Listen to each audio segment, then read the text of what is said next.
Welcome to मंथन। मंथन पे आप सबका स्वागत है। मैं आपका फिजियो डॉक्टर हिमांशु अरोड़ा लेकर आया हूँ आज एक ऐसा टॉपिक जिसका जिक्र तो हमारे घर में अक्सर रहता है, जिसके ऊपर बहुत से मिथ हैं बट अभी तक एक्सप्लेनेशन नहीं है। मैं बात कर रहा हूँ यूरिक एसिड के बारे में। हम सब जानते हैं यूरिक एसिड से हमारे घुटनों में, जोड़ों में दर्द होना शुरू हो जाता है। यूरिक एसिड बढ़ने पे डॉक्टर हमारी दालें और हमारे कई तरह का खाना बंद कर देता है।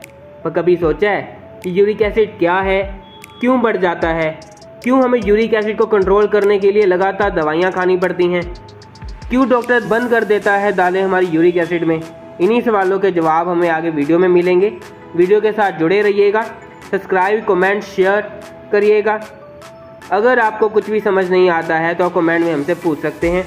इसी के साथ हम स्टार्ट करते हैं। सबसे पहले यूरिक एसिड क्या है? यूरिक एसिड एक ऐसा प्रोडक्ट है जो कि प्यूरिन्स के मेटाबॉलिज्म से हमें मिलता है। प्यूरिन क्या है? प्यूरिन्स वो प्रोडक्ट्स हैं लाइक हमने कार्बोहाइड्रेट्स लिया, शुगर लिया, फैट लिया, लिपिड लिया, तो उसका मेटाबॉलिज्म होता है, उसका डाइजेशन होता है। उसके डाइजेशन के टाइम के ऊपर हमारी बॉडी में से प्यूरिन्स निकलते हैं। प्यूरिन्स जब मेटाबोलाइज होते हैं, जब टूटते हैं तो यूरिक एसिड बनता है। यूरिक एसिड क्या है? यूरिक एसिड प्यूरिन से बनने वाला एक वेस्ट प्रोडक्ट है जो कि हमारी यूरिन के थ्रू किडनी से मेटाबोलाइज होके, किडनी से फिल्टर्ड होके यूरिन के थ्रू बाहर निकल जाता है, राइट। पर जब हम कार्बोहाइड्रेट ज़्यादा ले लेंगे, शुगर ज़्यादा ले लेंगे, प्यूरिन ज़्यादा बनेंगे। प्यूरिन ज़्यादा बनेंगे तो हमारे अंदर यूरिक एसिड भी ज़्यादा बनेगा, राइट।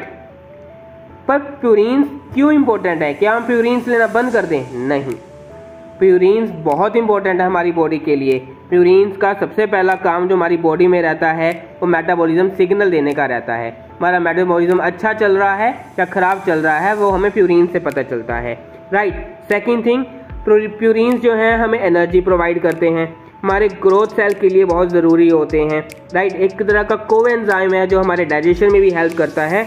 और जो शुगर है वो हमारे ब्रेन के लिए बहुत ज़रूरी होती है। तो हम शुगर भी बंद नहीं कर सकते, कार्बोहाइड्रेट भी बंद नहीं कर सकते, प्यूरिन्स भी हमारे बॉडी के लिए बहुत इसेंशियल होते हैं, राइट। पर अगर प्यूरिन्स हम ज़्यादा लेंगे तो यूरिक एसिड ज़्यादा हो जाएगा? नहीं, ये गलत है। प्यूरिन्स ज़्यादा लेने से यूरिक एसिड ज़्यादा नहीं होता है। यूरिक एसिड तब ज़्यादा होता है जब आपकी बॉडी के अंदर एक्सेस फैट आ जाता है, एक्सेस कार्बोहाइड्रेट, एक्सेस शुगर आ जाता है, तभी यूरिक एसिड की प्रॉब्लम आती है। जब हमारी किडनी प्रॉपर फिल्टर नहीं कर पाती, जब हमारी किडनी के अंदर प्रॉब्लम आती है, डिहाइड्रेशन, पानी कम पीने की वजह से भी यूरिक एसिड हमें रहता है, राइट। और यूरिक एसिड का जो नॉर्मल अमाउंट है वो मेल्स में रहता है 7 mg पर डेसीलीटर और फीमेल्स में रहता है 6 mg पर डेसीलीटर। बट अगर 2 mg पर डेसीलीटर से कम हो जाए तो उसके अंदर हाइपोयूरीमिया हो जाता है, जिसके अंदर यूरिक एसिड भी कम हो जाता है। अगर यूरिक एसिड ज़्यादा हो जाए तो भी नुकसानदायक, अगर यूरिक एसिड कम हो जाए तो भी नुकसानदायक। अब हम बात करते हैं यूरिक एसिड ज़्यादा होने के क्या कारण रहते हैं और क्यों यूरिक एसिड ज़्यादा होने से हमें क्या नुकसान रहते हैं, राइट। तो सबसे पहला जो डिसएडवांटेज रहता है यूरिक एसिड का कि क्रिस्टल बनने की वजह से जॉइंट में पेन होने की प्रॉब्लम हमें आ जाती है, right. Second thing, urine infection हमारी बॉडी के अंदर होनी शुरू हो जाती हैं यूरिक एसिड हाई होने की वजह से, राइट।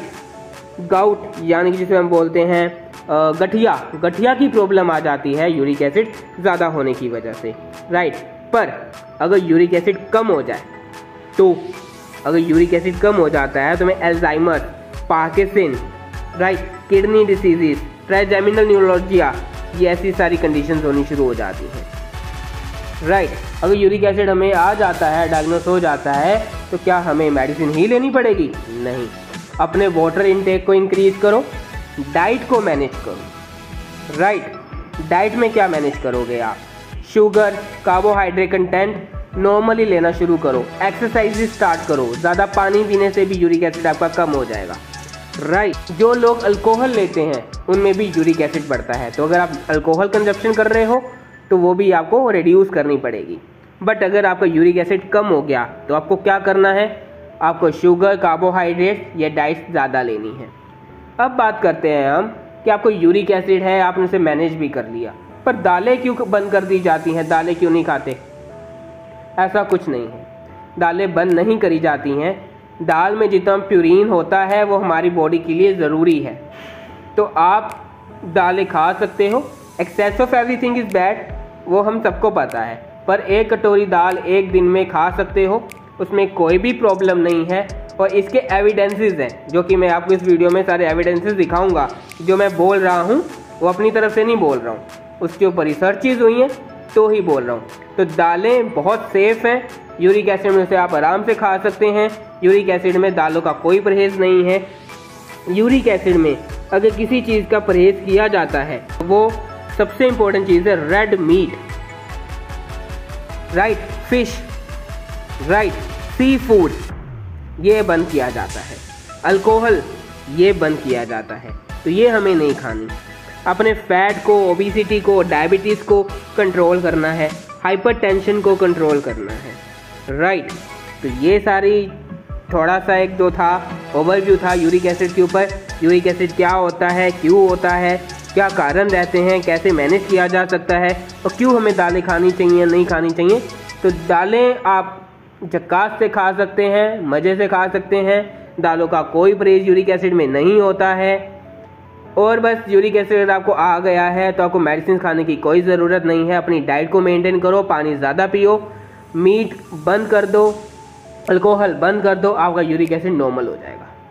इसके रिगार्डिंग आपको कोई भी डाउट आता है, कोई भी सवाल आता है, तो आप कमेंट में हमसे पूछ सकते हैं। वीडियो अच्छी लगी हो तो शेयर करिएगा, सब्सक्राइब करिएगा, लाइक करिएगा। इसके साथ मैं आपका दोस्त, आपका डॉक्टर विदा लेता हूँ। Thank you. जय हिंद, जय भारत। मिलेंगे अगली वीडियो में। Thank you so much.